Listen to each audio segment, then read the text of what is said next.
하나님의 말씀을 봉독하겠습니다. 그 무렵에 또 큰 무리가 있어 먹을 것이 없는지라 예수께서 제자들을 불러 이르시되 내가 무리를 불쌍히 여기노라. 그들이 나와 함께 있은지 이미 사흘이 지났으나 먹을 것이 없도다. 만일 내가 그들을 굶겨 집으로 보내면 길에서 기진하리라. 그 중에는 멀리서 온 사람들도 있느니라.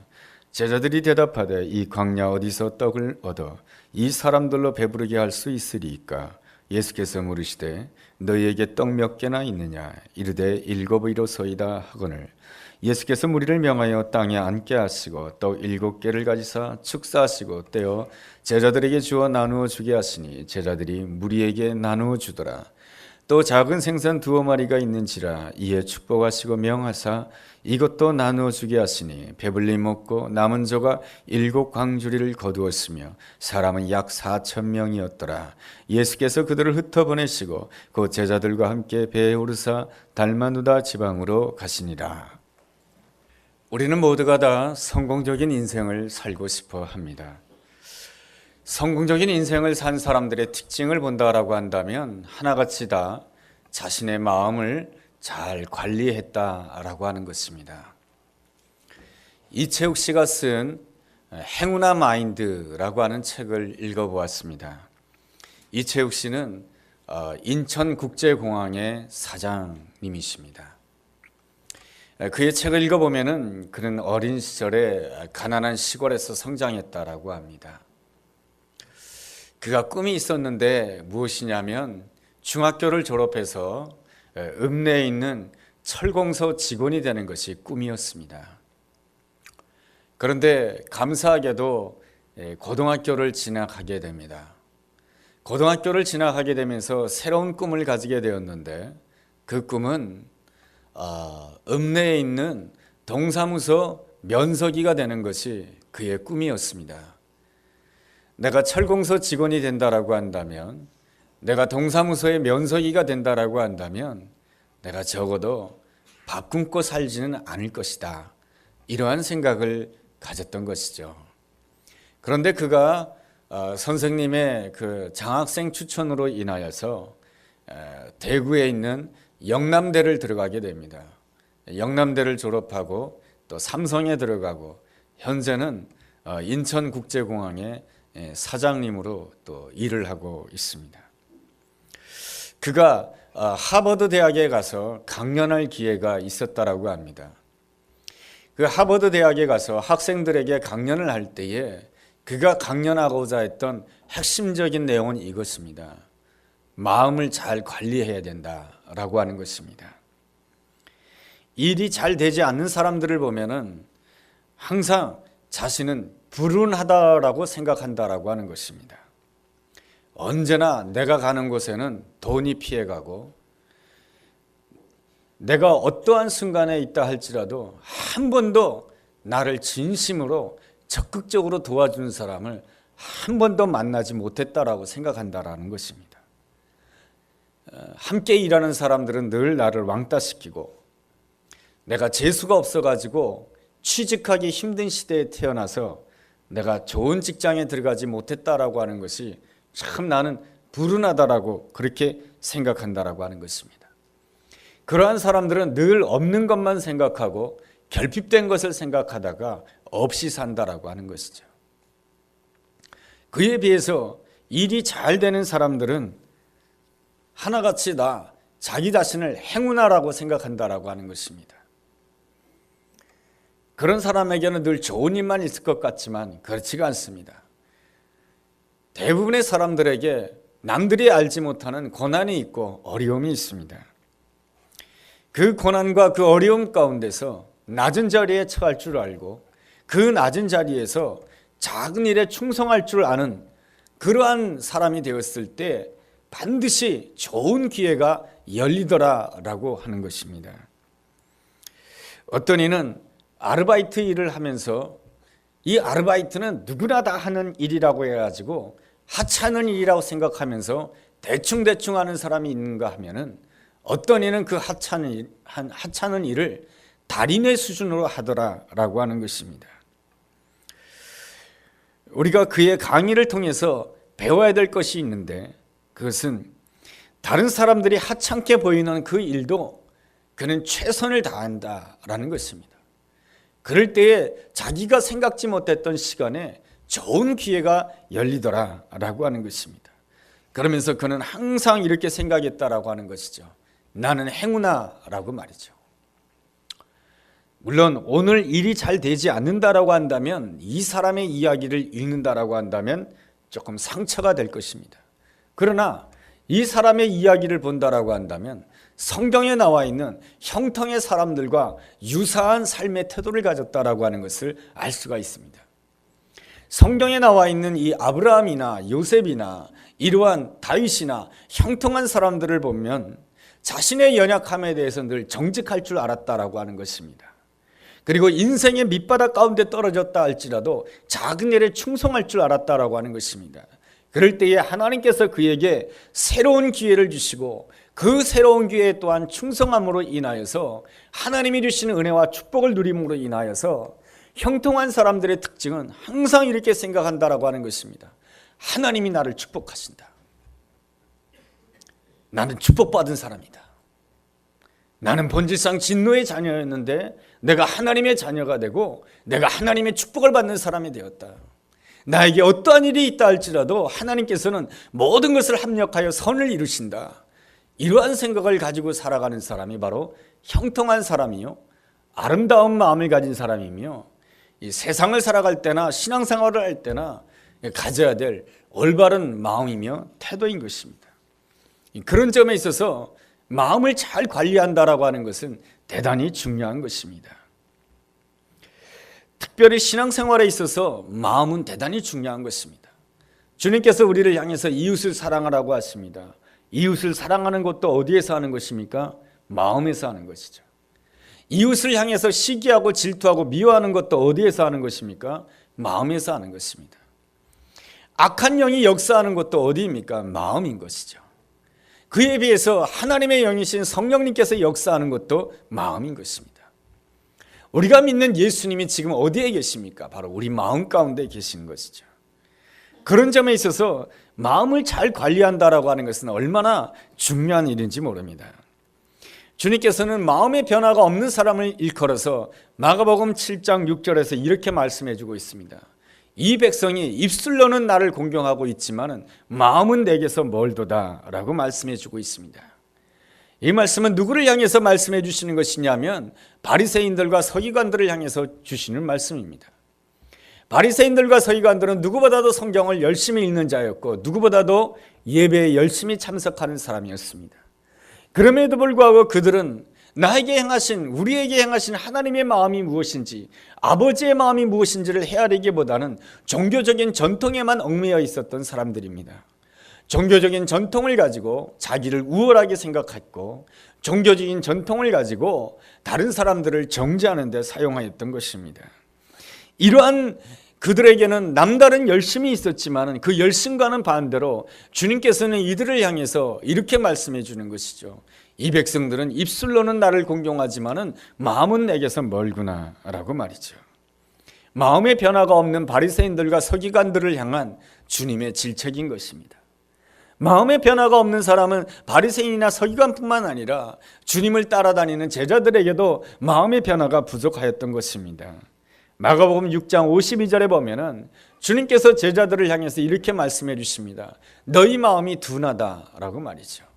왜 주님께서 제자들에게 너희 마음이 둔하다라고 말씀해 주시는 것입니까?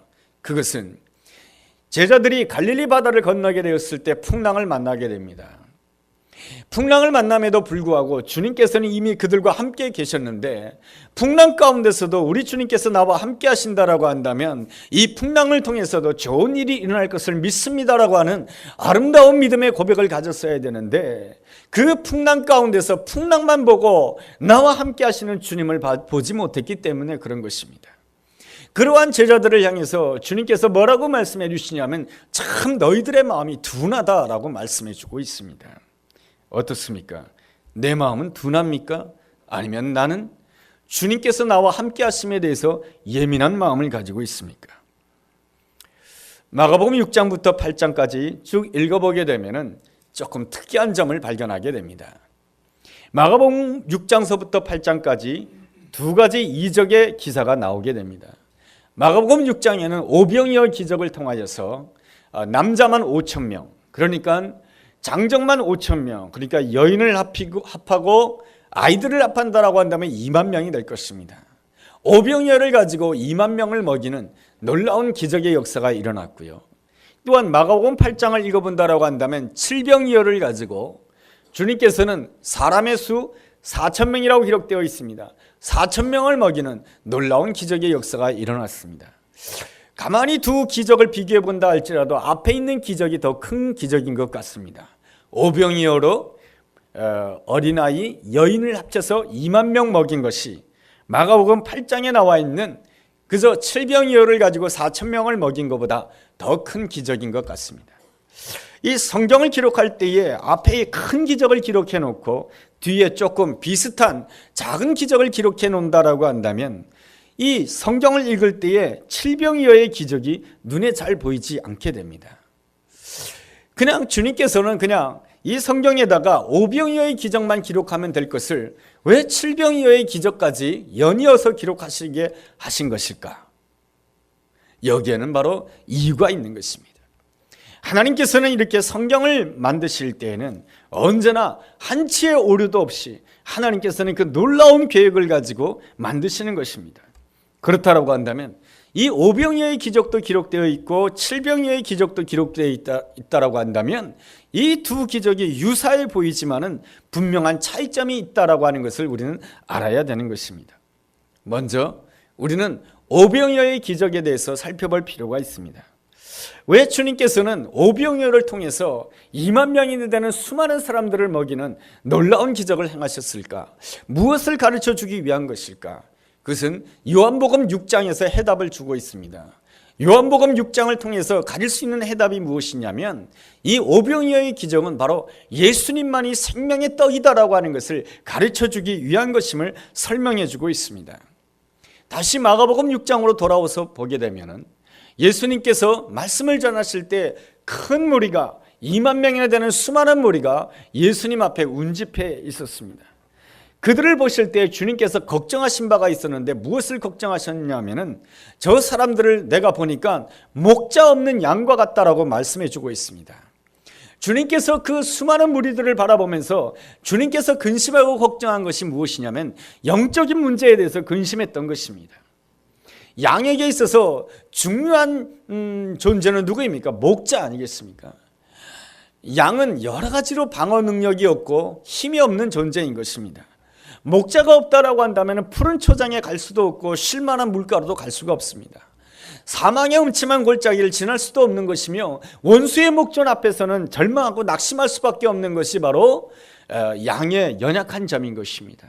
그러나 주님께서 그 수많은 오병이어 현장에 있는 그 무리들을 보았을 때 주님께서 뭐라고 말씀해 주시냐면 이들은 마치 목자 없는 양과 같다라고 말씀해 주고 있습니다.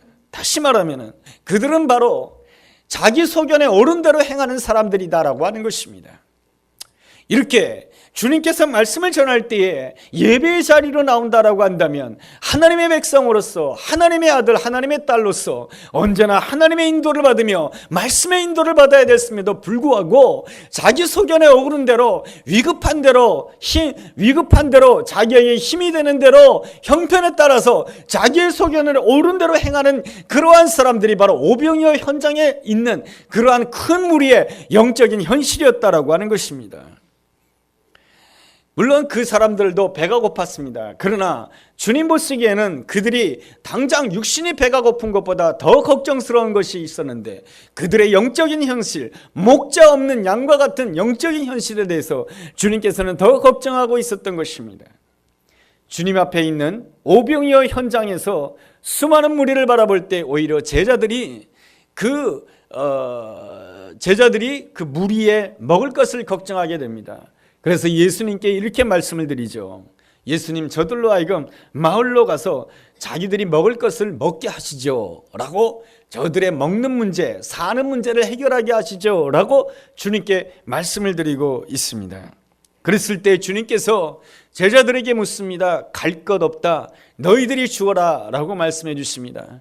그러자 제자들이 뭐라고 말합니까? 저들을 먹이려면 200데나리온이라고 하는 큰 돈이 필요합니다. 그런데 우리에게 돈이 뭐가 있겠습니까? 그러자 주님께서 말씀해 주십니다. 너희에게 있는 것이 무엇이냐? 보리떡 5개와 물고기 2마리입니다. 그것을 나누어 주어라. 그것을 나누어 주게 되었을 때에 남자만 5,000명, 장정만 5,000명, 2만 명이 먹게 되는 놀라운 역사가 일어났습니다. 주님께서는 이 놀라운 이적을 통해서 가르쳐주고 싶었던 것이 있었던 것입니다. 무엇입니까? 제자들의 눈을 열어주시길 원하셨던 것이죠. 제자들로 하여금 예수님이야말로 진정한 생명의 떡임을 가르쳐주도록 하기 위한 것입니다. 제자들이 보기에 예수님은 오병이어와 같았던 것입니다. 예수님은 이 땅에 구세주로 오셨지만 이 땅에 오실 때 말구육간으로 오셨습니다. 누구의 아들로 성장하였습니까? 바로 목수의 아들로 성장하였습니다. 예수님의 외모는 어떻습니까? 볼만한 것이 없습니다. 아주 이렇게 명품 옷도 입지 아니하였습니다. 예수님이 입고 있는 그 옷은 보잘것없어 보였습니다. 제자들이 보기에 예수님의 모습이라고 하는 것은 바로 오병이어처럼 보였다라고 하는 것입니다. 세상에 수많은 사람들이 있습니다. 그리고 또한 이스라엘 백성들이 로마의 식민지 생활을 함으로 인해서 큰 고통과 슬픔 가운데 있었습니다. 이러한 수많은 사람들의 이 고통과 슬픔 앞에서 예수님의 그 모습이라고 하는 것은 오병이어밖에 보이지 않았다는 것입니다. 오히려 이스라엘 백성들, 고통 가운데 있는 이스라엘 백성들, 로마 식민지 가운데 있는 이스라엘 백성들을 위하여서는 오히려 200데나리온이라고 하는 돈이 현실적인 해결책이다라고 생각했던 것입니다. 그러나 예수님께서는 그 오병이어의 이적을 통하여서 제자들의 눈을 열어주시기를 원했던 것이죠. 사람들은 돈을 가지면 다 만족할 것이고 물질을 가지면 모든 것이 다 행복할 것이다 라고 생각하지만 그렇지 않다라고 하는 것이죠. 얼마 전에 어느 항공사에서 부사장이 비행기를 타다가 기내식이 좀 소홀히 하다고 해서 비행기를 돌려버렸습니다. 그것 때문에 연일 지금도 TV 뉴스에 탑뉴스로 그 항공회사의 그 부사장의 그 문제가 떠오르고 있습니다. 여러분, 그 사람은 얼마나 큰 부자입니까? 아버지를 잘 둬가지고 입사 시험도 치르지 아니하고 그 직장에 들어갔을 것이며 부사장에 올랐을 것입니다. 그에게는 많은 돈이 있고 그에게는 많은 부하 직원들이 있습니다. 그러나 그는 그 직원들의 작은 실수에 대해서 용납하지 않았습니다. 작은 문제에 대해서 그냥 넘어가 주지 못하고 포용하지 못하고 감싸주지 못하였습니다. 왜 그런 것입니까? 그 마음이 불행하기 때문에 그런 것입니다. 그 마음이 행복하고 그 마음이 기쁘다라고 한다면 내 옆에 있는 사람의 부족한 점이나 내 밑에 있는 사람의 연약한 점에 대해서 감싸주고 넘어가 줄 수가 있는 것이죠. 우리가 이를 통해서 알 수가 있는 것은 무엇입니까? 많이 가졌다 해도 사람들은 행복해하지 못하고 높은 자리에 있다 할지라도 사람들은 그렇게 기쁘게 살아가지 못한다라고 하는 것입니다. 오히려 화를 내면서 살아가고 오히려 분노하면서 살아가고 찡그린 얼굴을 가지고 살아간다라고 하는 것입니다. 주님께서 오병이어의 이적을 통해서 분명히 가르쳐 주고자 하는 것은 무엇입니까? 제자들이 보기에 예수님의 외모는 초라해 보였습니다. 오병이어처럼 보이지 않았던 것인 것이죠. 그러나 오병이어처럼 보이는 그 예수님, 그 생명의 떡이 나누어지게 되었을 때 그 5,000명, 그 2만 명이 되는 수많은 사람들이 풍족하게 먹고 12바구니가 남게 되는 놀라운 역사가 일어나다라고 하는 것입니다. 이를 통해서 깨달아 알 수 있는 것은 무엇입니까? 이 세상에 많은 사람들이 수고하고 슬픔 가운데 있고 원통한 가운데 있고 억울한 일 가운데 있지만 그 모든 심령들을 진실로 만족시켜 주실 분은 누구인가? 돈이 아니고 세상적인 지위가 아니고 명예가 아니고 권력이 아니고 제자들의 눈에 보기에는 그저 오병이어로밖에 보이지 않는 초라하신 그 예수님, 그 예루살렘에 오신 그 예수님, 베들레헴에 오신 그 예수님으로 인하여서 온 세상이 바로 기쁨과 만족을 얻게 된다라고 하는 것입니다. 제자들은 이것을 깨닫지 못하였습니다. 왜 그렇습니까? 제자들의 마음 가운데는 200데나리온이나 되는 돈에 대한 관심밖에 없었기 때문에 그런 것입니다. 그러한 그들을 향하여서 주님께서는 뭐라고 말씀해 주시고 있습니까? 마가복음 6장 52절에 너희 마음이 참 둔하다. 또한 마가복음 7장 6절에 뭐라고 말씀해 주십니까? 이 백성이 입술로는 나를 공경하지만 마음은 내게서 멀도다 라고 말씀해 주고 있습니다. 바로 무엇의 문제점을 지적하고 있는 것입니까? 마음의 문제점을 지적하고 있는 것이죠. 오히려 제자들은 예수님을 이해하지 못하고, 그리고 예수님으로 인하여서 그 오병이어의 놀라운 기적의 현장에 있음에도 불구하고 예수님이 진정한 생명의 떡임을 깨닫지 못하였던 유대인들에 반해서 오히려 예수님의 그 놀라운 사랑을 영접하는 이가 있었습니다. 그 사람이 누구냐? 마가복음 7장 24절에 나와 있는 수로보닉의 여인이었던 것입니다. 이 여인은 자기 딸이 귀신 들림으로 인하여서 마음이 가난한 여인이었던 것입니다. 주님 앞에 나아가서 문제의 해결책을 받기를 원하였던 것입니다. 그러나 예수님의 대답이 아주 퉁명스럽습니다. 예수님께서 그 여인에게 뭐라고 말씀해 주십니까? 27절 말씀 보면, 마가복음 7장 27절 말씀 보면, 자녀로 먼저 배불리 먹게 할지니 자녀의 떡을 취하여 개들에게 던짐이 마땅치 아니하니라. 그 여인을 향해서 예수님 뭐라고 말씀하셨습니까? 개라고 말씀해 주신 것이죠. 예수님이 이렇게 날 무시할 수 있는가? 그런데 말이죠, 이 여인은 그 예수님의 말씀에 대해서도 이렇게 대답합니다. 28절에 여자가 대답하여 이르되 주여 올소이다마는 상 아래 있는 개들도 아이들이 먹던 부스러기를 먹나이다. 주여 올소입니다. 그렇습니다. 저는 개와 같은 그러한 존재입니다. 그렇다 할지라도 어린아이들이 먹던 그 부스러기를 밑에서 먹나이다. 내가 그러한 부스러기의 은혜를 사모합니다. 이 여인이 얼마나 겸손합니까? 여러분, 주님을 온전히 만나기 위하여서는 첫째도 겸손이요, 둘째도 겸손이요, 셋째도 겸손인 것입니다. 여러분, 어떠한 문제 가운데 있다 할지라도 누군가로부터 무시를 당하고 고난을 당한다라고 한다면 끝까지 주님을 바라보는 것이 힘든 것이죠. 그러나 그 고난 가운데서도, 무시를 당하는 가운데서도 내가 예수님 없이는 절대로 살 수 없습니다라고 하는 그 고백을 가지고 겸손하게, 그렇습니다, 나는 개와 같은 존재입니다, 부스러기의 은혜라도 내가 받아야 되겠습니다라고 사모하는 마음으로 주님 앞에 더 가까이 나아간다라고 한다면 어떠한 역사가 일어난다라고 성경이 말씀해 주고 있습니까? 마가복음 7장 34절이 그 해답인 것입니다. 하늘을 우러러 탄식하며 그에게 이르시되 에바다 하시니 이는 열리라는 뜻이다 라는 것입니다. 바로 내가 무시를 당한다 할지라도, 비방을 듣는다 할지라도 내가 오직 예수님을만을 붙들어야 내가 삽니다라고 하는 그 마음을 가지고 겸손하게 날마다 낮은 자리에서 엎드리고 또 엎드리고 또 엎드린다라고 한다면 내 앞에서 홍해가 열릴 것이며 내 귀가 열릴 것이며 내 마음이 열릴 것이며 축복의 문이 열리게 될 줄로 믿습니다. 이것이 바로 주님이 역사하시는 놀라운 방법인 줄로 믿습니다.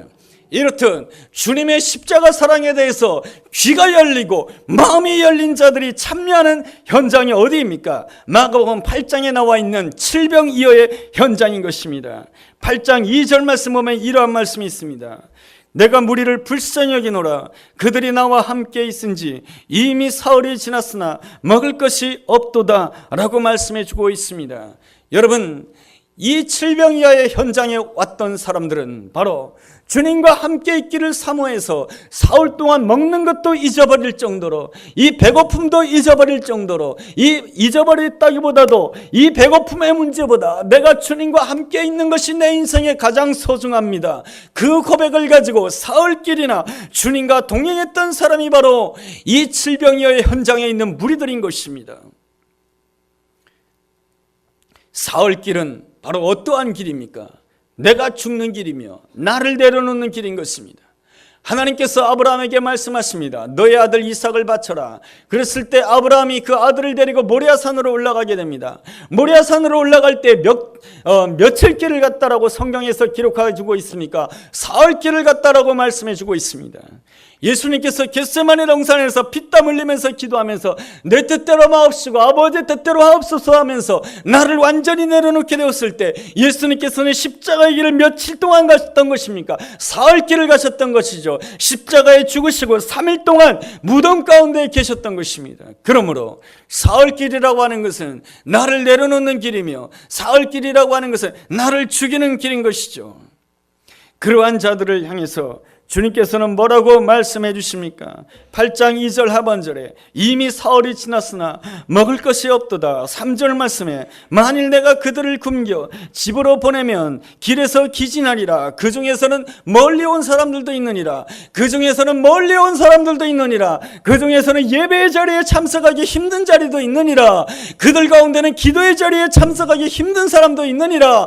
그들의 가운데는 그 가정의 어려움과 문제로 인하여서 예배의 자리에 오기 힘든 사람도 있느니라. 그 형편 때문에 주님 앞에 나오기 힘든 자도 있느니라. 그들은 바로 주님과 함께 있기 위해서 사흘을 자신을 완전히 내려놓은 사람이다라고 하는 것입니다. 바로 주님께서는 바로 그들을 걱정하고 계시는 것입니다. 뭘 걱정하고 계시는 것입니까? 주님께서는 바로 그들이 먹는 문제를 걱정하시는 것이죠. 그들의 사는 문제를 걱정하시는 것이죠. 그들의 가정의 문제를 걱정하시는 것이죠. 그들의 자식의 미래를 걱정하시는 것이죠. 여러분, 우리는 여기서 또한 기적의 장소를 좀 살펴볼 필요가 있습니다. 오병이어의 기적이 일어난 장소는 마가복음 6장을 읽어본다라고 한다면 빈들이라고 기록되어 있습니다. 그리고 제자들이 예수님께 뭐라고 묻냐 하면은 저들로 하여금 마을에 가서 식사를 하게 하자라고 말씀을 드립니다. 그것은 무엇이냐면 빈들이라고 하는 그 장소가 마을로부터 별로 떨어지지 않은 곳이다 라고 하는 것입니다. 그리고 또한 마가복음 6장을 읽어보면 예수님께서 이 떡과 이 물고기를 나눠줄 때 많은 사람들이 푸른 잔디 위에 앉았다라는 그런 말씀을 주시는데, 그에 반해서 이 칠병이어의 현장은 어디입니까? 8장 4절 말씀 보면 이러한 말씀이 있습니다. 제자들이 대답하되 이 광야 어디서 떡을 얻어 이 사람들로 배부르게 할 수 있습니까? 여러분, 이 칠병이어의 현장은 마을에서부터 한참 떨어졌다라고 하는 것입니다. 마을에서부터 사흘길을 떨어진 것이죠. 촌에서부터 사흘길을 떨어져서 오직 주님만 보이는 것이 바로 이 광야라고 하는 것입니다. 오직 주님과 함께 있기 위해서 마을에서 사흘길을 떠나서 주님과 함께 있기를 사모하는 자인 것입니다. 광야라고 하는 것은 아무것도 보이지 않는 땅인 것입니다. 광야라고 하는 것은 아무것도 볼 수도 없고 기대할 수도 없는 힘든 자리인 것입니다. 그럼에도 불구하고 주님께서 그 자리에 계시니 나도 그 자리에 있겠습니다. 이 사람이 바로 칠병이어의 현장에 참여한 사람 아니겠습니까? 주님이 그 힘든 자리에 계시군요. 주님이 그 광야의 자리에 계시군요. 그렇다 할지라도 나는 주님과 함께 있기 위해서 기꺼이 광야까지 내가 사흘길을 따라가겠습니다. 나를 내려놓고 주님을 따라가겠습니다. 이 사람들이 누구이냐? 바로 칠병이어의 현장에 있는 그러한 사람들인 것입니다. 여러분, 그런 점에 있어서 오병이어 현장에 있는 무리들과 8장에 있는 칠병이어 현장에 있는 무리들의 차이점을 볼 수가 있습니다. 숫자에서도 차이점이 있는 것이죠. 마가복음 6장에 보면은 남자만 5천 명이니까 2만 명이 되는 것이죠. 그러면서 마가복음 8장 8절을 9절을 읽어본다라고 한다면 남자가 4천 명이라고 기록되어 있지 않습니다. 여러분, 성경을 보시면 사람이 4천 명이라고 기록되어 있습니다. 그것은 2만 명에서 4천 명으로 줄었다라고 하는 것이죠. 5분의 1로 줄었다라고 하는 것을 알 수가 있는 것입니다. 여러분, 오병이어 현장에서는 주님께서 그 무리들을 보면서 뭘 걱정하셨던 것입니까? 영적인 현실에 대해서 걱정하셨던 것이죠. 영적인 현실, 목자 없는 양처럼 살아가는 그들, 하나님의 자녀라고 하지만 전혀 말씀의 인도를 받지 않고, 하나님의 자녀라고 하지만 전혀 하나님의 인도를 받지 않는 그들의 영적인 현실에 대해서 주님께서는 걱정하며 가슴 아파하시는 말씀이라고 한다면, 그에 비한다라고 한다면 마가복음 8장에 보면은 사흘길을 떠나서 내가 주님과 함께 있기 원합니다라고 하는 그 아름다운 믿음의 현장 가운데는 주님께서 뭘 걱정하고 있습니까? 저들이 먹는 것을 걱정하고 있고, 저들이 바로 사는 것을 걱정하고 있고, 저들의 자녀를 걱정해 주고 있고, 저들의 교회를 걱정해 주고 있고, 주님께서 그들을 걱정해 주고 있다라고 하는 것입니다. 바로 이 칠병이어의 현장에 있었던 사람들은 겸손한 사람이었던 것이죠. 수로버니게 여인처럼 주여 옳습니다. 개들도 어린아이들이 먹는 그 상에서 떨어지는 것을 먹습니다. 제가 그렇게 주님의 은혜를 먹기를 원합니다. 그럴 때에 주님의 그 십자가의 사랑에 대해서 귀가 열리고 마음이 열리고 주님을 만나게 되는 역사가 일어나는 것이죠. 그럴 때에 어떤 은혜가 주어지게 됩니까? 여러분, 마가복음 8장 9절에 보니 8절에 보니까 7 광주리를 거두었다라고 되어 있습니다. 마가복음 6장에는 얼마나 거두었다라고 기록되어 있습니까? 12바구니를 거두었다라고 말씀해 주고 있습니다. 바구니는 손에 쥘 수 있는 작은 소쿠리를 말한다라고 한다면, 광주리는 남자 하나가 완전히 들어갈 수 있는 큰 바구니, 큰 소쿠리를 말하는 것이죠. 사도행전 9장을 읽어보게 되면 사도 바울이 성으로 밖으로 도망갈 때 이 광주리를 타고 도망갔다라고 하는 이야기가 기록되어 있습니다. 그런 점에서 있어서 이 광주리는 풍성한, 이 바구니에 비해서 훨씬 풍성한 은혜요 축복 아니겠습니까? 저는 탄자니아 아프리카 땅을 다녀오기 이전에 한 가지 질문을 가졌습니다. 하나님께서 우리 교회를 사랑해 주셔서 60년 동안 함께 해주셨는데, 그래서 60주년 행사를 여러 가지로 했는데, 지금까지 함께 해주신 은혜도 감사하거니와, 그렇다고 한다면 앞으로 하나님께서 우리 상일교회를 어떻게 인도하실까? 앞으로 10년을 어떻게 하나님과 동행해야 될까? 이러한 점에 대해서 고민하게 되었던 것입니다. 그러는 가운데 하나님께서 나에게 주시는 말씀, 하나님께서 우리 상일교회를 주시는 말씀은 마가복음 8장이더라라고 하는 것입니다. 그래서 마가복음 8장을 읽어보니까 제일 눈에 들어오는 것은 4,000명이에요.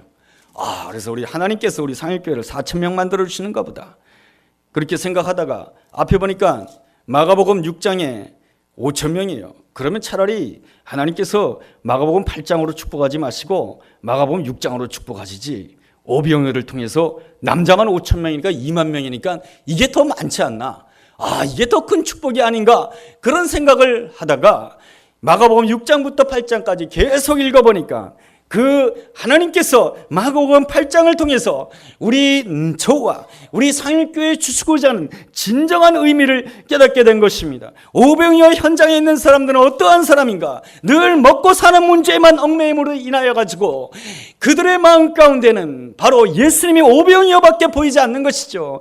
내가 힘들고 어려운 가운데 있을 때 내가 교회 나와서 예배드리지만은 예수님은 오병이어밖에 되지 않는 거예요. 내 인생의 이러한 큰 문제 예수님이 어떻게 해결할 수 있냐 이겁니다. 내가 예배에 참석한다고 해서 내가 먹고 사는 문제가 해결되냐 이겁니다. 이것이 바로 무엇입니까? 주님께서 바라보시는 목자 없는 양과 같다라고 하는 그러한 영적인 현실인 것이죠. 주님께서는 60주년을 마치고 이제 61주년을 바라보면서 새로운 10년을 바라보면서 주님께서 원하는 것은 오병이어 현장에 있는 무리들처럼 예수님을 오병이어로 보는 자가 아니고, 내가 예배의 자리에 참석한다 할지라도 예수님을 오병이어밖에 되지 않으니 오병이어로 뭘 할 수 있느냐, 그렇게 낙심하며 생각하는 그러한 믿음 없는 자, 목자 없는 양처럼 신앙생활하는 자가 되기를 원하는 것이 아니고, 이 마가복음 8장에 있는 그 무리들처럼 수로보내게 여인처럼 겸손한 마음으로 나를 낮추고 주여 올소이다마는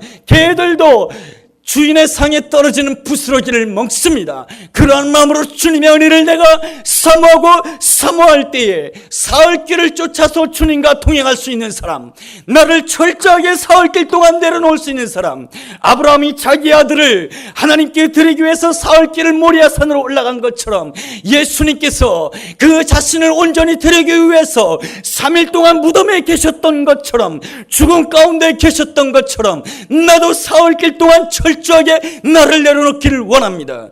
그러한 심령들 가운데 우리 주님께서 예비해 놓은 칠병이어의 현장에 있게 된 줄로 믿습니다. 이 칠병이어의 현장에 있게 되었을 때 주님께서 걱정해 주십니다. 뭘 걱정해 주시냐? 내가 먹고 사는 거 걱정해 주시고, 내 자녀의 미래 걱정해 주시고, 우리 가족의 미래 걱정해 주시고, 우리 교회의 미래 걱정해 주신다라고 하는 것입니다. 내가 내 인생을 걱정하고, 내가 내 자식의 미래를 걱정하고, 내가 내 교회의 미래를 걱정한다라고 한다면 날마다 긴장이요, 스트레스요, 낙심이요, 절망일 수밖에 없습니다.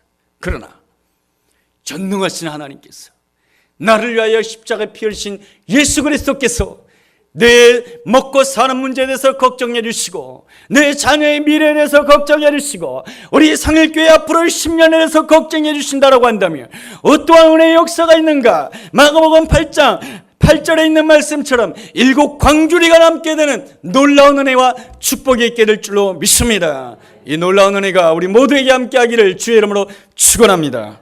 기도합니다. 하나님 아버지, 늘 먹고 사는 것이 걱정이었습니다. 그렇지만 나의 영적인 현실은 목자 없는 양처럼 내가 원하는 대로 살아가는 자 아닙니까? 주님을 사모하고 주님과 함께 하기 위하여서 나를 내려놓고 기꺼이 사흘 길을 광야로 나아가는 자 되게 하여 주옵소서. 오직 예수님만 바라보는 자 되게 하여 주옵소서.